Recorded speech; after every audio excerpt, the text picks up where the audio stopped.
Do you crave exciting sports takes and news? Fed up with the same old boring voices you hear on the radio? If you answered yes to any of these questions, you just might be a Tbloomaholic. Lucky for you, it's time for another episode of the Tbloom Talk Show, the #1 sports podcast in the world. Settle in, my Tbloomanites, because another episode starts right now. Live from Tbloom headquarters, here's your host, Tbloom. All right, we're back, baby. Welcome back to the Tbloom Talk Show. I'm your host, Tbloom. I know it's been so long. I missed you week 1, but I'm back here for week 2, and that's all that matters. We're going to be breaking down every game. I'll give you my predictions for every game. I'll let you know my game of the week. I'll let you know my upset of the week, my shootout of the week, and also, what's my last one? Give me a second here. It's been a while. Blowout of the week, shootout of the week, upset of the week, and the game of the week. All coming to you right now here in the Tbloom Talk Show. Guys, it's been so long. I'm sorry. Okay, people go on vacays. People have things that they got to do before they do other things. But right now, all that matters is I'm back, and we're here going to go over every single game. So let's just get right to it. I got the hot coffee on the pot, my fall means football mug, huh? I mean, is this just not the best time of year? Am I right, guys? By the way, welcome back. Cactus Jack, Ronnie the Don Johnson, little Troy over there. The whole gang's back together. It's just a better time of year nowadays. I got the sweater on, feeling a little chilly. I mean, it makes me smile. It really does. After I take a sip of this coffee, we'll get right to it. Ah, yeah. Okay. We're going to start off with what was almost my upset of the week, the San Francisco 49ers versus the Minnesota Vikings. I almost picked the Vikings to win this game, guys. I am so high on Sam Darnold. I was coming into the year. I thought he matured a lot more. He didn't really get to show it in San Francisco, but from what I've seen from his play in San Francisco when he got a chance to get in, was some pretty good football. I mean, he's by no means going to be your star player that he was supposed to be coming out of college or someone who's going to be the guy to ultimately win you the game. But he's a guy who can make some plays happen, and he's a guy who, I don't know if he can consistently do this, but he's a guy who's capable of not turning the ball over and stretching some fields down the play, especially with the offensive weaponry that the Minnesota Vikings have, obviously with Justin Jefferson. Addison took a tumble, but you got TJ Hawkinson coming back at some point. Addison will be back at some point. This is a team I think is going to make a little bit more noise than what people or had predicted them to do earlier in the season. Now, obviously, they're going against the San Francisco 49ers, defending NFC champions, probably still the best NFC team in the league. They're going to be out with Christian McCaffrey. He just went on IR, by the way, so he'll be out for at least 4 games. But at the end of the day, I just could not pull the trigger on the Vikings beating the Niners. I think the Niners are just too well-rounded. They're just in too good of a system to ultimately lose to the Vikings. However, I wouldn't be surprised if the Vikings did win. If you're a betting man, if you can get an alternate line spread of the Vikings plus 7.5, I know that's going to run the odds way down, but guys, I am so sure that the Vikings will not be losing by more than a touchdown here. Like I said, this was almost going to be my upset of the week. I just couldn't quite pull the trigger. I'm going to go San Francisco 25. No, we'll go San Francisco 29, Vikings 23. And that is your first prediction of week 2. Now, we're going to move on. The Seattle Seahawks versus the New England Patriots. New England Patriots bringing back, what's his name? Freaking, come on. How can I be fucking this one up? Malcolm Butler. Malcolm Butler's return party to the New England Patriots, Foxborough, Gillette Stadium. No better time to do it than when they bring the old Seattle Seahawks into town. I mean, talk about really setting the tone for a game by bringing in Malcolm Butler, the guy who saved the Super Bowl for the New England Patriots and denied the Seahawks their second Super Bowl. Tempers are going to be flaring. I mean, I wonder, is there anybody from either of those teams that are still playing? I don't think so. No, I don't think so. Doesn't matter. This game is going to be somewhat of a boring game. I mean, pretty easy to say that. None of these offenses are super flashy, and both these defenses are pretty grimy, pretty nasty. So this is going to be quite a low-scoring game, I believe. However, contrary to popular belief, I'm going to have to go with the Seattle Seahawks on this one. And I don't want to because, obviously, I'm not a big Seattle Seahawks fan. But when you look at, both teams, you go, okay, both defenses, they're going to probably do their thing, create a few turnovers. But whose quarterback am I more trusting of to make some plays to, score enough points in order for their team to win? At the end of the day, that's what you got to do. And I think Geno Smith is probably above, or not probably, I think he's definitely above Jacoby Brissett in that aspect. I also am not in love with the Patriots receivers or really much offensively on that side besides Ramondre Stevenson. But the Seattle Seahawks got a nasty pass defense, as you've seen last week against the Broncos. You got Tyreek Woolen, and then you got what's-his-nuts on the other side that they just got from Illinois last year. So they're going to be coming. Plus, they got I can't remember names, but what's-his-nuts from Texas that they got the D-tackle last year. He's going to be blowing it up. It's just going to be kind of a slot fest. I'm going to go Seattle 18, New England 14. There's my prediction. Okay, moving on. Las Vegas Raiders versus the Baltimore Ravens. This is an interesting one. Not really. Baltimore Ravens are going to steamroll the fucking Vegas Raiders all the way down to the dirt. If you're a betting man and you want any kind of leg for a parlay, take the Baltimore Ravens money line. It's sitting at minus 410 right now. It's not going to give you too much, but it's just something, an extra pretty much guarantee to throw on to a 4 or 5 leggy parlay to make it that much more. But yeah, nothing much to say here. Vegas, they're in trouble. They lost last week, I believe. Yeah, I think they got shit swamped last week. Doesn't matter if they lost. The point is, Baltimore lost last week. They're not going to start off the season 0-2, especially with week 2 being the Las Vegas Raiders.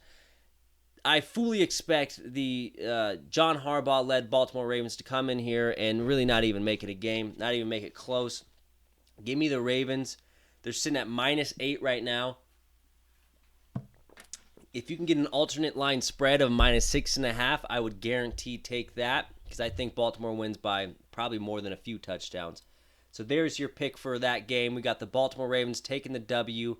Take, honestly, the spread points. Minus 8 for Baltimore. I think you'll be a happy man after that, or happy woman, or a happy them, or a theys, or a shim. Can always use a shim. Showing. God, this coffee's got me rolling today. Okay. New Orleans Saints, Dallas Cowboys. Boom! Upset of the week. I'm taking the New Orleans fucking Saints. Here's why. Here's a little something that took Tbloom a little digging to find out to bring the Tbloomanites. Tell me how you feel about it. Since 2013, the winners of this game between the Saints and the Cowboys have all alternated. Meaning it's been Cowboys, Saints, Cowboys, Saints, Cowboys, Saints, Cowboys. Guess what? Guess who's due? Guess who's up and due? The motherfucking Saints. And guess what? This Saints team ain't no team to fuck around with. We found that out last week against the Carolina Panthers. Now, obviously, Carolina's fucking trash. But that's fine. The Saints came out and showed that they're trash. They didn't even make it a game with them. So what's that mean? The Saints blow out a trash team. That means the Saints must be at least fucking even Steven. If not fucking top Magop.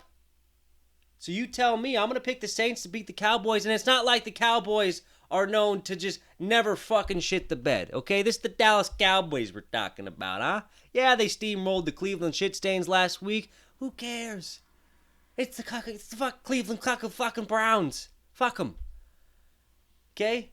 So I'm picking the Saints for 3 reasons. 1, it's their turn for the alternate switch of who wins in this series. 2, the Saints are for real. And 3, the Cowboys are known to fuck themselves and really fuck up games. So that's my pick. That's my upset of the week there, folks. Saints over the Cowboys. Give me a 31-27 New Orleans Saints win. Derek Carr gets 3 touchdown passes. There you go. Take it or leave it. Tbloom Talk Show coming in with the fucking stats that matter. All right. Sorry, I need to calm down. Anyway, LA Chargers versus the Carolina Panthers. Talk about the most boring game of the week. This is going to be like fucking 17-12 or something. But the Chargers are going to win it. The Panthers are going to look like shit. There's going to be questions about Bryce Young. There's going to be questions about Justin Herbert and why the fuck the Chargers never went out and got him a receiver this offseason and let all of them go. Nothing really to, fucking really say here. I'm going to go Chargers. If you're a betting man, I would take the fucking minus 230 Chargers money line on a parlay. Maybe not even a parlay, just because there's no fucking way the Panthers are going to beat the Chargers. Harbaugh wouldn't let that happen. Not my Harbaugh. Not yours either. Next game. This happens to be not only my game of the week, but also my shootout of the week. We got the Bucks and the Detroit fucking Lions here. For those of you who don't remember, the Detroit Lions knocked the Bucks off last year in the playoffs. I believe it was week 1. Don't quote me. With that being said, though, they had a fucking chance and they almost damn did it. And I was this close to putting them as also my upset of the week, but I won't go that far. I'll give the Detroit Lions enough credit. I feel like they deserve it. Seeing how they're being all successful nowadays. But this Bucks team, I mean, you got Baker Mayfield who came out and really fucking put it on whoever they played last week. Can't remember. But you got Baker Mayfield who's putting it on teams. I mean, he's really coming to his own these last 2 years with the Buccaneers. He's got Mike Evans on one side, Chris Godwin. He's got Rashad White for the Dumpy Doolittle. Plus, he's one of the most aggressive fucking competitive QBs in the league, and he's a dog. He's a gamer. He's going to keep his head in the game all fucking day. And you know who's capable of making mistakes? The Detroit Lions, specifically Dan Campbell. If he finds himself gambling a little too much in this game, he can find himself down a couple tutties with Jared Goff having to lead his ass back to save his ass to win the game.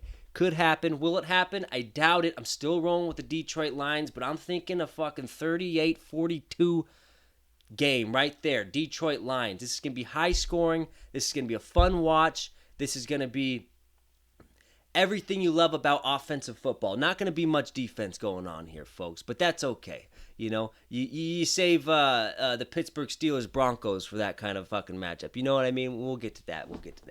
But yeah, I'm going Detroit Lions 42 over the Bucks 38. High scoring, intense. Baker's fucking gonna be coming out swinging. And then you got the Detroit Lions, Jared Goff, the Jahmyr Gibbs, Aquamwa Straight Wound, and then fucking Dan Campbell Gamble Man. So tune in. Next game, Indianapolis Colts versus the Green Bay Packers. Guess what? Blowout alert. Yep, that's right. I'm going with the Indianapolis Colts to absolutely shit swamp the Green Bay Packers this week. You got the Green Bay Packers coming in with no J Love, which means, guess what? No brains of the operation. You're plugging in a guy like Malik Willis, who's never started one game in his career. Fair enough. He's never really had a chance. I don't think he's going to make anything of this chance. I mean, they just traded for the guy, less than a month ago? He's got to learn all the whole new system. He doesn't have the same skill assets as Jordan Love. And then you got on the other side the Indianapolis Colts, who are fucking steamrollers on offense. You got Anthony Richardson, who just doesn't know how to say no to big hits or also big plays. Quote that one. That was good. Anthony Richardson in this offense, they took it to the Houston Texans last week. If their defense was just a stripe better, they would have had a chance at a game-winning drive, but they didn't. Look for the Green Bay Packers to run the shit out of the ball with Josh Jacobs in this one because Andy did get fucking steamrolled last week by Joe Mixon and company. So that's going to be their best bet. I just don't think it's going to be enough. Anthony Richardson and the Colts, they can put up 30 points. Malik Willis on his best day at the quarterback position for the Green Bay Packers in this situation, probably 15 points. So this is going to be my fucking blowout alert. Give me the Indianapolis Colts 31, Green Bay Packers 10. Is that enough for a blowout? We'll put it at 38-10. How about that? Indianapolis Colts, that's your blowout of the week, baby. Next game, we're moving on to the New York Jets versus the Tennessee Titans. No? All right, fine. I won't do that again. Sorry, Ronnie. Anyway, let me take a sip. Shawing. Okay. Jets, Titans. Aaron Rodgers, Will Levis, Aaron Rodgers. Jets defense, Tennessee Titans defense, Jets, but not by much. This Tennessee Titans defense was pretty fucking good against, who the fuck I just had in my mind. Guys, I'm fucking losing it. Who the fuck did they play? Stupid stuff should fucking know this shit. Now I gotta fuck. Now they're all, people are probably logging off right now. Like, look at this fucking idiot. Doesn't even know who the fucking Tennessee Titans played last week. What a fucking scrub. The Bears. That's right. The Bears. They beat the Bears not because Caleb Williams 94 lousy yards, but because of the Tennessee Titans defense. They didn't beat the Bears. Let me retract. They were beating the Bears, and then Will Levis had to come and throw 2 fucking picks or whatever and let the Bears back in the game. But my point is, the Tennessee Titans defense is for real, and they are good. And if you think Aaron Rodgers and company is going to come in and just absolutely shit stomp them, you're wrong. Took me a minute. I was still thinking about that. Yeah, I'm going to say you're wrong. I think it's going to be a semi-close game. I think the Jets do win it. I'm thinking like a 24-20 late game Aaron Rodgers touchdown drive for, the game. Maybe a little Gary Wilson tutty on the last one. No, boys, should we go for? No. All right. Okay. All right. Hey, I'm just fucking asking, all right? I want you guys fucking say something back here. 2 lousiest fucking co-hosts in the world. Anyway. Yeah, Jets, Titans, I mean, this is going to be a pretty decent game. We're going to go 24-20. Jets are going to win late Aaron Rodgers comeback drive. I'm going to be putting some money on the Jets money line because it's at minus 180. And anytime you get Aaron Rodgers with that kind of line, you got to take it. That's what I'm going with. Next one, we got the Cleveland Brown Stains versus the Jaggy Jags. Wow. Two organizations who, no matter who they draft, how many draft picks they have, what generational talent they seem to just bring in, they just can't seem to be very good.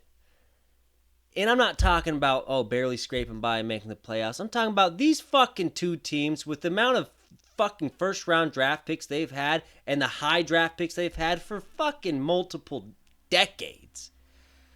They still can't put together a team that's like a guaranteed fucking 1-4 seed. The Browns are not going to barely make the playoffs. The Jags this game right here might be the deciding factor of who makes the playoffs between these 2 teams. That's how fucking mediocre they're going to be. So with that being said, you got the Cleveland Browns who got fucking absolutely, I'm going to say shit stomped by the Dallas Cowboys. Their offense looks like complete trash. Then you got the Jacksonville Jaguars who fucking were up early by up a ton on the damn Miami Dolphins last week. I think they were up by 17-0, and the Miami Dolphins come back and win it. I mean, it's just fucking unbelievable. I mean, talk about if you're a betting man, don't bet on this game, because I'm not really sure what's going to happen here. I'm going to go ahead and go with the Jacksonville Jaguars, because I have more faith in Trevor Lawrence than I do Deshaun Watson right now. But then again, I don't really have much faith in him. So yeah, we'll go with the Jacksonville Jaguars. I'm not putting anything on this game. Just, if you're a Browns fan, good luck. If you're a Jags fan, good luck. I don't know what to say anymore, guys. We'll go Jaguars 25-10. No, 25-18. I don't know. 25-18 Jaguars. Give me the hell off this game. Oh, boy. Then we got this fucking thing. New York Giants versus the Washington Commanders. I'm surprised this isn't on fucking primetime football. Thank God it's not. New York Giants kind of fucking getting to that point with Daniel Jones, right? I mean, how long can we sit back and watch you just be a fucking complete schmuck on the football field? I would have already pulled the trigger. Apparently, the Giants organization is a little bit more lenient. I don't know, because they pulled the trigger on Saquon, and neither here nor there. The Giants are in shambles. Their defense is their best asset, and also Daniel Jones not turning the ball over. Anyway, Washington Commanders. They got their little Heisman quarterback out there playing football for him now, huh? Still not going to be very good. He's going to get some garbage time touchdowns, garbage time rushing yards.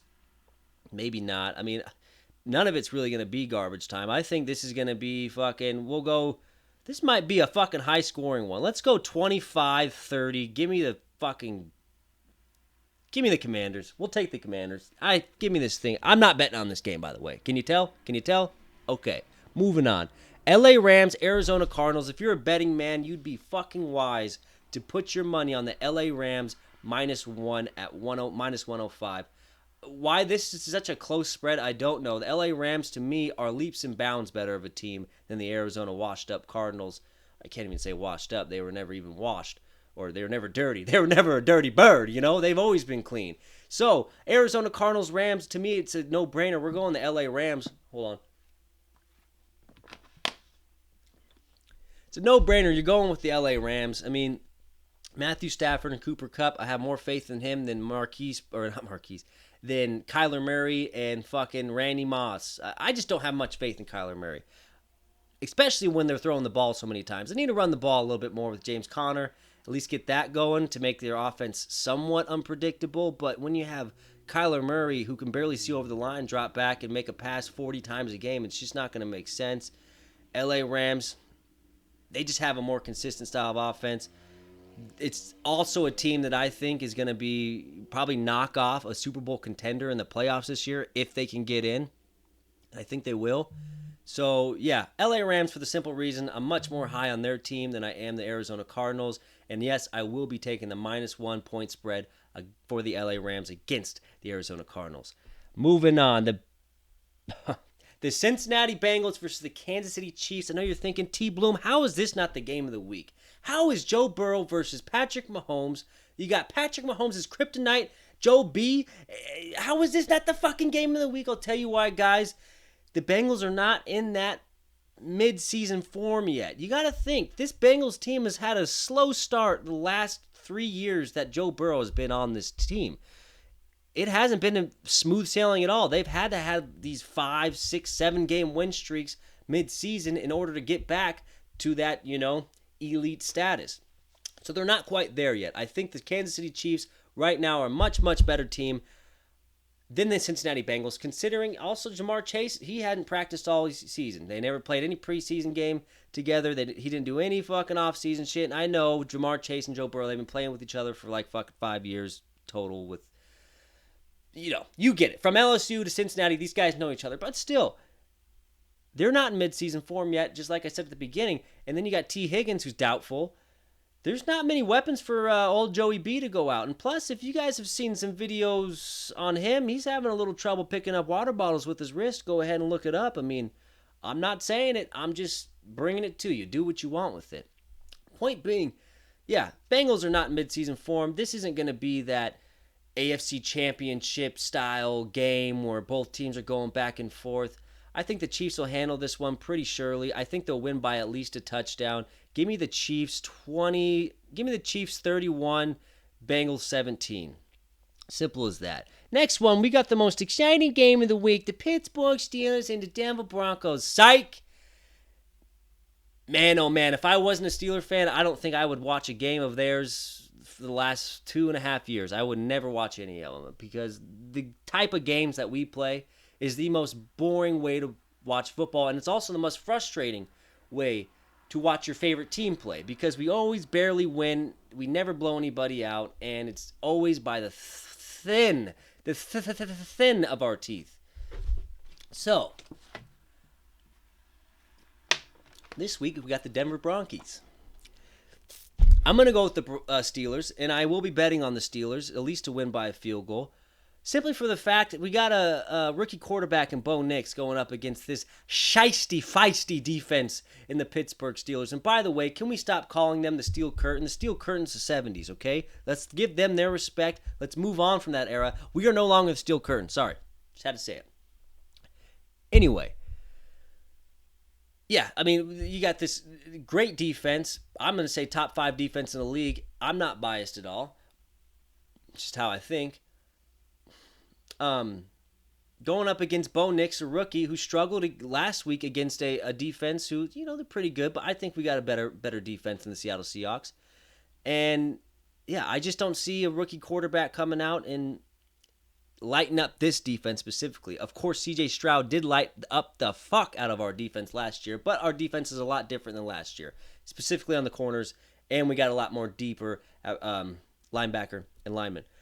With that being said, though, I mean, look for a low-scoring game. Justin Fields is going to start probably. No revenge game for Russell Wilson. If you want to know my opinion, I think Justin Fields should be the starter anyway. I mean, his ceiling is much more higher than Russell Wilson. We'll see how he does. As long as we can put up about 20 points, I think that's a guaranteed win. However, we'll probably make it interesting. Think like another fucking 18-16 win for the Pittsburgh Steelers over the Denver Broncos. If you're a betting man, I know I said the fucking Steelers would win by a field goal and I just contradicted myself. But if you're a betting man, put the Steelers money line. Simple as that. Next up, we got the Sunday Night Football matchup, the Chicago Bears versus the Houston Texans. Like the way I did that. Big matchup here. Caleb Williams is really going to be put on the fucking spot this week to show who the fuck he is, because last week he didn't even put up 100 yards, but they still got the win. Kind of flew under the radar with not getting the disrespect he deserves. I mean, you're a fucking first round, first overall, first pick, fucking first generational talent. Caleb Williams supposed to come in, be the next A-Rod, fucking Tom Brady, Patrick Mahomes combined. And you put up 96 yards. Had a couple bad throws. You got 3 receivers. DJ Moore, Keenan Allen. What's his nuts? Who am I missing? Who am I fucking missing? Romo Dunze. 90 fucking 6 yards? I don't know, man. I don't know. All I'm saying is I'm just saying. But you can't run from the spotlight on Sunday Night Football. If you suck, you will get roasted. If you throw a ball that's a hair off, you will get toasted. If you even think about throwing an interception, they will drag your name and face through the fucking mud on Twitter or X. So this is my challenge to you, Caleb. You better get ready. Because CJ Stroud and company, they're coming. They're ready. They're hungry. Not hungry for bear meat, but hungry for a Super Bowl. But guess what? They're going to need some food. They're going to need some energy on that Super Bowl run. And you know who's big as fuck and provides a ton of protein? A fucking bear. CJ Stroud, Houston Texans, 30. Chicago Bears, 9. If you're a betting man, I would take the Houston Texans minus 6.5. Moving on to the Monday night game. Atlanta versus the Philadelphia Eagles. Oh boy. Oh boy, Atlanta. Did you get yourself into a rut here, no? You done spent all your money, all your bones on Kirk Cousins. But that's the problem. He's not the best quarterback on your team. It's Michael Penix, but you can't start the lad. You can't physically start Michael Penix when you're paying old Kirky $150 or whatever it is, $200, $500 million damn near. It's sad, man. Atlanta, Kirk Cousins is not your guy. That's okay, though, because he's teaching your guy, Michael Penix, how to become a quarterback. I haven't heard any bad things about Kirk Cousins not trying to be a mentor towards Michael Penix. I think it's all good blood there. But man, it's sad because Michael Penix is definitely going to be a better option for you at QB. Not only in the long term, but in the short term. What I seen from Kirk Cousins last week, I know the Steelers' defense is pretty good, but man, he did not look like anything like he was over in Minnesota. So I'm going to go ahead and say the Philadelphia Eagles steamroll through the Falcons. We'll go 33-17. I don't think it's going to be much of a game. If you're a betting man, pick the Eagles money line. Pair that up with a couple other money lines I told you about for a decent parlay. That's going to be it for the games today, folks. Week 2 tomorrow. Let me know how you're feeling about it in the comments below. Good luck to everyone. I hope you guys have a safe NFL Sunday. I hope you eat a shit ton of food.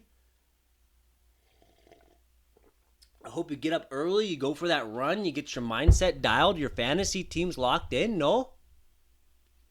And more importantly, if you're not a Bronco fan, a Seahawks fan, any team in the AFC North besides the Pittsburgh Steelers,